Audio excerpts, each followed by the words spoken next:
Hello guys, good morning. Gusto ko lang i-share sa inyo yung Wi-Fi Business this year 2024. So ito nga po yung EAP 110. So pwede nyo ito isabay sa inyong mga tindahan or kung meron kayong any services na ina-offer malapit sa inyong area, barangay or places, tas maraming tao. So pwede nyo itong i-add as additional source of income. So dito, pwede tayong mag-generate up to 5,000 to 10,000 or even more, depende sa capacity ng mag-a-avail dun sa area nyo. So ito nga po yun, yung Umada EAP 110. So, samahan nyo ako, i-share ko sa inyo yung mga idea and tips na ginawa ko paano ba tayo magsisimula sa ganitong business. So, pasensya na kayo, medyo maingay at tapat kami ng, ng kalsada. Ayan, pakita mo, ayan. Sobrang daming dito, sobrang daming ayan, dumadaan at the same time okay yung area. Then kahapon guys, ito nagkabit na kami ng linya. Ayan. And then yung ISP namin o yung internet service provider po natin, pwedeng Converge, pwedeng PLDT or Globe. But etong kinabit ko guys, yung 400 Mbps ng Converge. So, 400 Mbps, okay na okay yun. Lalo na guys, kakatapos lang natin mag-setup ng ating piso Wi-Fi, yung istante. So, wala pa yung natin, yung istante natin. So, on the way na, in-order na natin siya. So, ayan, pakita mo. So, dito maglalagay kami guys ng 5 units of PC dito and then 5 units naman sa kabila. So ilalagay na natin yung syempre mas mabilis para mas okay sa mga maglalaro at magre-research, mag-aaral dito sa computer shop. So may mga restriction po tayo sa computer shop, no? So later on, i-share ko din sa inyo yung ating journey sa pagsisimula ng computer shop, magkano yung nagastos natin sa construction, sa renta, at magkano yung ating pwedeng puhunanin kung tayo magsisimula ng ilang pirasong PC. So, yun. And guys, syempre, habang wala pa yung yung mismong mga unit natin sa PisoNet. By the way, guys, yung kukunin ko na unit, Ryzen 7, para hindi na kayo mag-upgrade ng RAM, ng GPU, or ng CPU man yan. Mas okay, mas mabilis na yung kunin nyo kung kayo ay magtatayo ng PisoNet. So, eto. And then guys, yun, pakita mo yun. Makikita mo yung TP-Link na yun sa may itaas. Ayan. So nakikita nyo to, yung adapter, yung kulay black. Then yung TP-Link na yun guys, ayun. Yun po yung adapter naman niya sa LAN. So kinonect ko na siya. Ayan, papunta dun sa labas. Ayan, samahan mo ako, tutur kita dito sa labas. So ito yung store natin guys.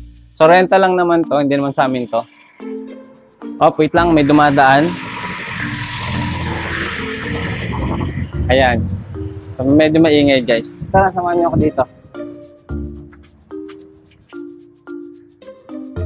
So, yung signal nilagay namin guys dito sa may tapat ng tindahan. And then pwede rin kayo mag-add ng iba pang signal. So, sample sa likod. Pwede doon sa may kabila doon. Yun, sa may poste doon. Pwede kayo maglagay ng signal. So, etong TP-Link natin, yung range niya ay nasa 100 meters yung radius ng signal. So, mas okay kung mas mabilis yung signal. Tara, balik na tayo baka. And then, syempre, nag-print na din ako ng ganito. Mami, usad ka, baka masagasaan ka. Ayan. So, kung gusto nyo pala ng ng ganitong layout, i-message nyo lang po ako sa ating official YouTube channel and Facebook account para kung gusto nyo bigyan ko ng layout nito or kung gusto nyo mag-purchase, pasok tayo, ng Umada. So, eto guys, pwede kayong mag-avail nito sa ating official YouTube channel. Lalagay ko yung link niya sa may description. Pwede nyo ako i-message para package na siya. Meron ka na nito at meron ka na nung layout. So, ang gagawin mo, plug and play na lang siya. Plug and play, ibig sabihin, isasaksak mo na lang, i-connect mo na lang sa Wi-Fi nyo. And then, meron ka na ding layout. So, plug and play lang, pwede tayo mag-generate ng passive income monthly dito. So, additional source of income. So, pwede ka rin maglagay, syempre, kung may tindahan ka yan, ulam, pwede ka magluto ng additional pagkain. And, tara. So, yun guys, no? And, papakita ko naman sa inyo kung paano tayo magko-connect doon sa ating signal. So, ito yung ating Wi-Fi. Pakita ko ngayon sa kanila. Ito yung ating main ISP. Converge. Yung router ay Skyworth. Then, ito yung ating Wi-Fi hotspot. Pwede mo itong i-customize yung Wi-Fi hotspot. Lagyan mo ang pangalan nyo or lagyan mo yung tindahan nyo. Then, i-click nyo lang yan. Then, magpo-proceed kayo sa browser wherein doon kayo magko-connect. Ayan na siya, guys. And then, sa next video natin, ituturo ko naman sa inyo paano naman tayo mag-customize ng page. Ayan. So, pwede kang maglagay ng ayun, may ads. May ads kasi yan, guys. Ito yung ads ko bago sila mag-proceed doon sa voucher code. Ito yung voucher code, guys. Yun po yung pwede nyo i-print at pwede nyo ibenta sa inyong mga tindahan. So, paano yung sample ng voucher code? Ito po yung voucher code. Sample lang to. Pero sa mga next video, comment lang kayo dyan. Tuturo sa inyo paano mag-create ng voucher gamit yung Omada. Admin and user password. So, ito yung sample, guys, ng voucher. Ayan. Pwede nyo po ito, guys, gupitin. Ayan. So, gupitin nyo to. So, sample ito, i-connect natin to, 286823. Ayan, sample natin. Mag-connect tayo ngayon. 6823. Ayan, guys, i-connect natin. 1 hour lang itong itatry natin, guys. Nakikita ba sa camera? Ayan, then click natin login. Ayan, wait mo lang siya. Ayan, redirecting na. Ibig sabihin, successful na siya connected. So, yung bilis na ito depende sa Wi-Fi connection nyo or internet service provider nyo. So, itry natin sa YouTube, guys, no, kung meron na signal. Ayan na, guys, meron na. Ayan na siya. So, ito yung ating Wi-Fi ngayon. Connected na tayo sa Wi-Fi hotspot, footlong overload. So, pwede na kayo dito, guys, mag-research ng Unli, no? Tawag dito, pwede kayo maglaro. Depende, guys, kung mas malapit kayo sa signal or walang mga blocking, like eto wall. Diba nakikita nyo, guys, wall yan, makapal yan. And then yung signal natin nasa labas. Ibig sabihin, kahit ganon, guys, nakaka-connect pa din tayo. So, i-play natin, guys. Mag-play tayo ng sample. Sample video. Ayan. So, sample ito. Ayan. So, kahit malayo, nakaka-connect na tayo. Diba? Or kahit may mga block.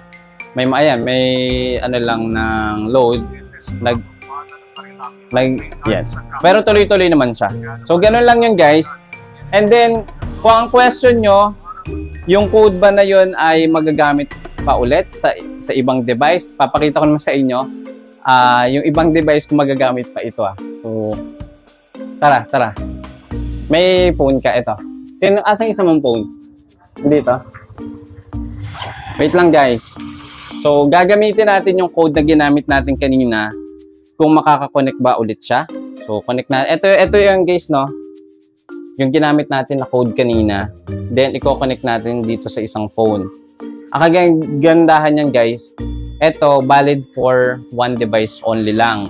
So, hindi ito pwede magamit sa maraming devices. Click muna natin dito sa Wi-Fi hotspot.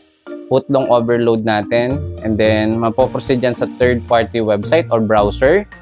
Then, syempre, nilagyan ko na din yan, kinostomize ko na din yung ads.